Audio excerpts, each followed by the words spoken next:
Hello guys, ഇവിടെ നമ്മുടെ കഥാനായകൻ film ഷൂട്ടിങ്ങിന് വേണ്ടി ഒരു ബംഗ്ലാവ് പുതുക്കി പണിതുകൊണ്ടിരിക്കുകയാണ്. പക്ഷേ ചില കാരണങ്ങൾ കൊണ്ട് ആ ബംഗ്ലാവിന്റെ പണി പൂർത്തിയാകാതെ വരികയും പിന്നീട് അവർ ആ ബംഗ്ലാവ് ഒരു ഗോസ്റ്റ് ഹൗസ് ആയിട്ട് മാറ്റി സന്ദർശകർക്ക് നൽകുകയും ചെയ്യുന്നു. ഇതൊക്കെ മുടക്കിയ പൈസ തിരിച്ചു കിട്ടാൻ വേണ്ടിയാണ് കേട്ടോ. നമ്മുടെ കഥാനായകന്റെ അമ്മയ്ക്ക് ബോൺ ക്യാൻസർ ആണ്. അവർക്ക് അസുഖം ഓരോ ദിവസവും കഴിയും തോറും കൂടി വരികയാണ്.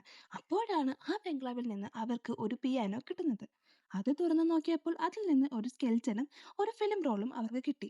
ഇനി കാണിക്കുന്നത് ഫ്ലാഷ് ബാക്ക് ആണ് കേട്ടോ. ഈ കഥ നടക്കുന്നത് ബ്രിട്ടീഷ് കാലഘട്ടത്തിലാണ്. ഇവിടുത്തെ നായകന്റെ പേര് സിദ്ധാർത്ഥൻ എന്നാണ്. അയാൾ ഒരു സിദ്ധ വൈദ്യനാണ്. ഇയാളാണെങ്കിൽ ബോൺ ക്യാൻസറിന്റെ മരുന്ന് കണ്ടുപിടിക്കുന്ന ഗവേഷണത്തിലാണ്. അവിടുത്തെ ബ്രിട്ടീഷ് മുതലാളിയായ എഡ്വിന്റെ മകളുടെ അസുഖം ഇയാൾ ഭേദപ്പെടുത്തുന്നു.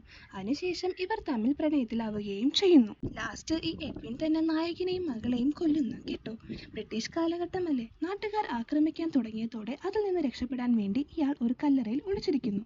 പിന്നീട് അയാൾ ആ കല്ലറയിൽ കിടന്ന് തന്നെ മരണപ്പെടുകയും ചെയ്യുന്നു.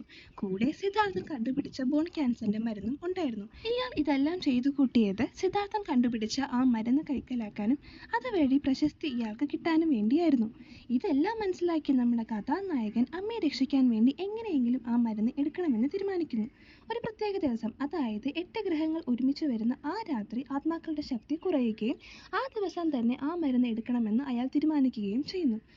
ആ രാത്രി അയാൾ കല്ലറയിൽ പ്രവേശിക്കുകയും അയാളും ആത്മാവും തമ്മിലുള്ള വലിയൊരു ഫൈറ്റ് സീനു ശേഷം ആ മരുന്ന് അയാൾക്ക് കിട്ടുകയും ചെയ്യുന്നു. പതിയെ അയാളുടെ അമ്മ ജീവിതത്തിലോട്ട് തിരിച്ചു വരുന്നു. എങ്ങനെയുണ്ട് കഥ ഗൈസ്? നിങ്ങൾക്ക് ഇഷ്ടപ്പെട്ടോ? ഇഷ്ടപ്പെട്ടാൽ ഉറപ്പായിട്ടും like, share, subscribe. Bye bye.